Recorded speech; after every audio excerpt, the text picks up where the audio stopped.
আসসালামু আলাইকুম প্রিয় দর্শক, অন্যমঞ্চের আলাপচারিতায় আপনাদের সকলকে আমন্ত্রণ জানাচ্ছি। সামনে বড় দুঃসময় বাংলাদেশের ইউনূস সরকার এবং সেই সরকারের পেছনে বসে বাংলাদেশের রাজনীতিতে যারা ছড়ি ঘোরাচ্ছেন সেই জামায়াত, এনসিপি, বিএনপি ইত্যাদি দলগুলোর। তারা ভেবেছিল ভোটে না জিতেও যেভাবে গত ১.৫ বছর ক্ষমতার মধু খেয়েছেন, আগামী দিনগুলোতে আওয়ামী লীগকে নির্বাচনী ময়দান থেকে বহিষ্কার করে একটা ছেলে খেলা নির্বাচন করে সেই মধু ভবিষ্যতে খেয়ে যাবেন। সেই স্বপ্ন পূরণ হলো না। কেন বলছি কথাটা? বিভিন্ন সূত্র থেকে যে খবর আসছে তাতে শুধু বাংলাদেশের আওয়ামী লীগের কর্মী সমর্থকরা নন, যে বিরাট সংখ্যক সাধারণ মানুষ ইউনূস সরকারের আমলে এই কি বলবো, এই আইনের অভাবে যেভাবে মব সন্ত্রাস, চাঁদাবাজি, ঘুষ সব কিছু মিলিয়ে তারা সহ্যের শেষ সীমায় পৌঁছেছেন, সেই মানুষরা এটা জেনে খুশি হবেন যে নির্বাচন ফেব্রুয়ারিতে হচ্ছে। ইউনূস খুব চেষ্টা করছেন নির্বাচন আপাতত স্থগিত রেখে দিনগুলো তার শাসন চালিয়ে যাবেন। সেটা সম্ভব হচ্ছে না। আওয়ামী লীগ নির্বাচনে অংশ নিচ্ছে, এর অর্থ আওয়ামী লীগের ওপর থেকে নিষেধাজ্ঞা উঠে যাচ্ছে। জামাত, এনসিপি, বিএনপি এবং ইউনূস স্বয়ং হাজার চেষ্টা করেও তারা আওয়ামী লীগকে নির্বাচনের বাইরে রাখতে পারবেন না। ৩ নম্বর হচ্ছে নির্বাচনের ময়দান যাতে লেভেল প্লেয়িং গ্রাউন্ড থাকে সেটা দেখবে আন্তর্জাতিক পর্যবেক্ষকরা, এবং সেই দেখাটাও হবে ভারত এবং আমেরিকার যৌথ তদারকিতে। এই বিষয়গুলো স্থির হয়েছে ভারত ও আমেরিকার মধ্যে অনুষ্ঠিত একাধিক জরুরি দ্বিপাক্ষিক বৈঠকে। সুতরাং বাংলাদেশের রাহু মুক্তির জন্য ধন্যবাদ দিতে হবে প্রেসিডেন্ট ডোনাল্ড ট্রাম্প ও প্রধানমন্ত্রী নরেন্দ্র মোদীকে। এই প্রসঙ্গে একটা কথা বলতেই হয়, সেটা হলো গত কয়েক মাস আমেরিকার এবং ট্রাম্প সাহেবের হাবভাব দেখে মনে হচ্ছিল যে এই ট্রাম্প সরকারও বুঝি পূর্ববর্তী বাইডেন সরকারের মতো শেখ হাসিনার শত্রু ও মোহাম্মদ ইউনূসের বন্ধু হয়ে বাংলাদেশকে আরও বড় সর্বনাশের দিকে নিয়ে যাবেন। সেটা হলো না। যার শেষ ভালো তার সব ভালো। সুতরাং গত কয়েক মাসের সন্দেহ, অবিশ্বাস, দুঃখ, বেদনা ভুলে, রাগ, এসবগুলো ভুলে এগোনো যাক সামনের দিকে। কিভাবে এই সিদ্ধান্ত হলো যে বাংলাদেশে কিভাবে নির্বাচন হবে, সে সিদ্ধান্ত ঢাকায় হবে না, হবে দিল্লি আর ওয়াশিংটনে। মানে বাংলাদেশের নির্বাচন কবে হবে, কিভাবে হবে, কে থাকবে সেই নির্বাচনে, কে থাকবে না, এবং আরো স্পষ্ট করে বলতে গেলে কে জিতবে সেই নির্বাচনে এবং কে হারবে এটা ঠিক করবে ভারত আর আমেরিকা। হ্যাঁ, দেশের মানুষের তাদের সিদ্ধান্ত তো অবশ্যই, কিন্তু ওই যে বললাম লেভেল প্লেয়িং ফিল্ড, সেটা এই মুহূর্তে তো সম্ভব নয় ইউনূসের আমলে। সুতরাং সেটাও ঠিক করবে এই দুই শক্তি। এবার আসুন কিভাবে ও কেন এই সিদ্ধান্তে পৌঁছলো দুই দেশ, সেই প্রসঙ্গটিতে। প্রথমত, ভূ রাজনৈতিক প্রেক্ষাপটে বাংলাদেশের গুরুত্ব দেখা যাক। বাংলাদেশের নির্বাচন প্রক্রিয়া কেন আন্তর্জাতিক মনোযোগের কেন্দ্রবিন্দুতে আছে তার মূল কারণটি হলো এর কৌশলগত ভৌগোলিক অবস্থান।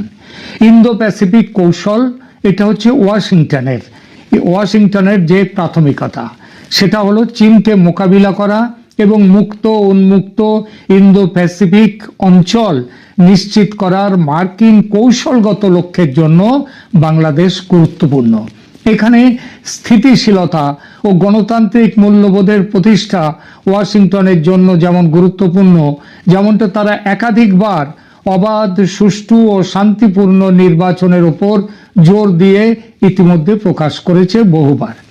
দুর্বল গণতান্ত্রিক কাঠামো চীনা প্রভাবকে আকর্ষণ করে, ওই টাকা পয়সা দেবে, লোন দেবে ইত্যাদি কর্ম, সেইটা অলরেডি ইউনূস সরকার শুরু করে দিয়েছেন চীনের সাথে। ওই ঠাকুরগাঁওয়ের ওখানে, লালমনিরহাটে ওখানে নাকি শুনছি হাজার শয্যার ওখানে হাসপাতাল তৈরি হবে। ওই গ্রামের মধ্যে যেখানে এমনিতেই জনসংখ্যা কম, সেখানে এই যে হাসপাতাল তৈরি করা মানে হচ্ছে অন্য কিছুই না, সেখানে ভারতের চিকেন নেকের কাছাকাছি থাকা চীনা প্রভাব। সুতরাং এটা ভারতের স্বার্থের প্রতি পরিপন্থী, আবার চীনা প্রভাব এভাবে বেড়ে যাওয়াটা মার্কিন স্বার্থেরও পরিপন্থী। আঞ্চলিক নিরাপত্তা ও দিল্লির কাছে চীন ফ্যাক্টরটা দেখা যাক। ভারতের কাছে বাংলাদেশ কেবল প্রতিবেশী নয়, এটি তাদের আঞ্চলিক নিরাপত্তা ও অর্থনৈতিক স্থিতিশীলতার জন্য অপরিহার্য। চীনা প্রভাব যাতে বাংলাদেশের অভ্যন্তরে অতিরিক্ত শক্তিশালী হতে না পারে, সেজন্য ভারত একটি বন্ধুত্বপূর্ণ সরকারকে ক্ষমতায় দেখতে চায়। অতীতের অভিজ্ঞতা অনুযায়ী ভারত বাংলাদেশের অভ্যন্তরীণ রাজনীতি ও নিরাপত্তা বাহিনীতে গভীর মনোযোগ ও প্রভাব বজায় রেখেছে। উন্নয়ন এবং বিনিয়োগ। বাংলাদেশ বিশ্বের অন্যতম দ্রুত বর্ধনশীল অর্থনীতি এবং পোশাক শিল্পের অন্যতম বড় কেন্দ্র। অর্থনৈতিক স্থিতিশীলতা নিশ্চিত করা এবং নিজেদের বিনিয়োগ সুরক্ষিত রাখার জন্য বৃহৎ শক্তিগুলোর এখানে রাজনৈতিক স্থিতিশীলতা প্রয়োজন। সুতরাং বাংলাদেশের অভ্যন্তরে কি ঘটছে বা ঘটবে তা শুধুমাত্র ঢাকার চিন্তার বিষয় নয়, এটা বৃহত্তর ভূ রাজনৈতিক চিন্তার একটি গুরুত্বপূর্ণ অংশ। এইবার দেখি দ্বিতীয়ত দিল্লি ও ওয়াশিংটনের লক্ষ্য কি এবং তাদের প্রভাবের পদ্ধতিটা কি। যদিও দুই শক্তি চায় বাংলাদেশে স্থিতিশীল সরকার আসুক, কিন্তু তাদের লক্ষ্য এবং হস্তক্ষেপের পদ্ধতি ভিন্ন। এই ভিন্নতা বাংলাদেশের নির্বাচনী সিদ্ধান্তকে প্রভাবিত করে। প্রভাব বিস্তারকারী এই যে দুটি শক্তি, ভারত ও আমেরিকা, এদের মূল লক্ষ্যটা কি দেখা যাক। ভারত আঞ্চলিক নিরাপত্তা ও কৌশলগত মিত্রতা নিশ্চিত করতে চায়।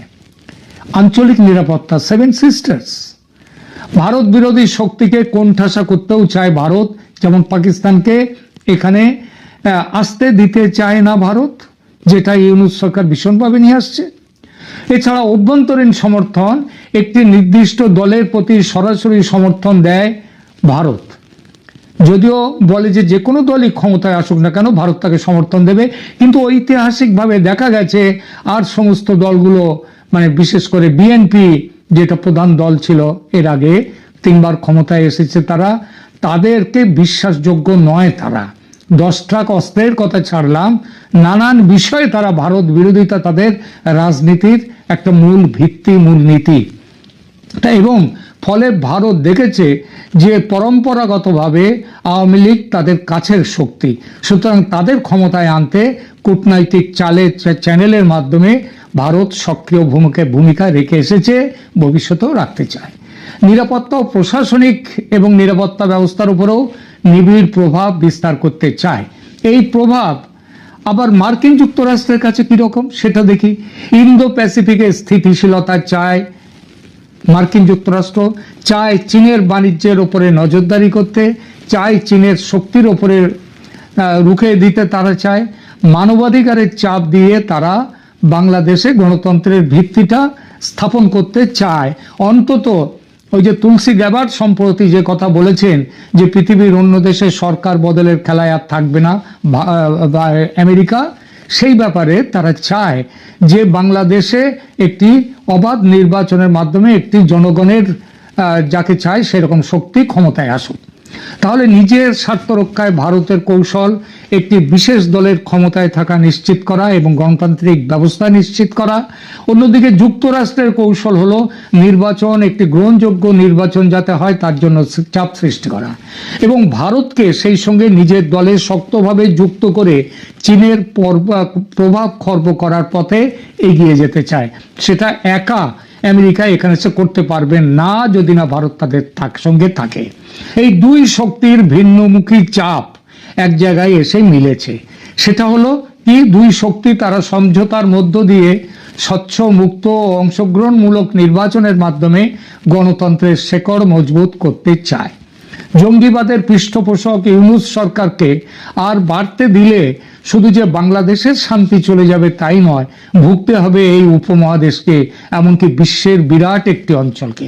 সুতরাং ভারত আমেরিকা দুই শক্তির আজ একত্র হওয়া, এরপর বাংলাদেশের রাজনৈতিক দলগুলো দেখুন নিজেরাই বহুবার বিদেশি শক্তিকে হস্তক্ষেপের সুযোগ করে দিয়েছে। বিরোধী দলগুলো প্রায়শই ক্ষমতাসীনদের বিরুদ্ধে বিদেশে অভিযোগ করে এবং বিদেশি কূটনীতিকদের কাছে ধর্ণা দেয়। এর ফলে অভ্যন্তরীণ রাজনীতিতে বিদেশিরা ছড়ি ঘোরাবার সুযোগ তৈরি দেখতে পায় এবং তারা ছড়ি ঘোরায়। সেই সুযোগ এবার গ্রহণ করলো ভারত ও আমেরিকার সঙ্গে। আস্থার অভাব এটাও একটা কারণ। দেশের প্রধান রাজনৈতিক দলগুলোর মধ্যে সংলাপ ও আস্থার চরম অভাবের জন্যেই বিদেশি দুতিয়ালি, যেমন জাতিসংঘ দুতিয়ালি করেছেন, ওখান থেকে তো সেই তুর্ক তিনি বলে দিয়ে দিয়েছিলেন বাংলাদেশের সেনাপ্রধানকে যেন সরকারের পক্ষে না থাকে, হাসিনার পক্ষে না থাকে। সুতরাং এরকম বহু ঘটনা, সুতরাং বিদেশি দুতিয়ালি জরুরি। এর সাথে যোগ করুন অর্থনৈতিক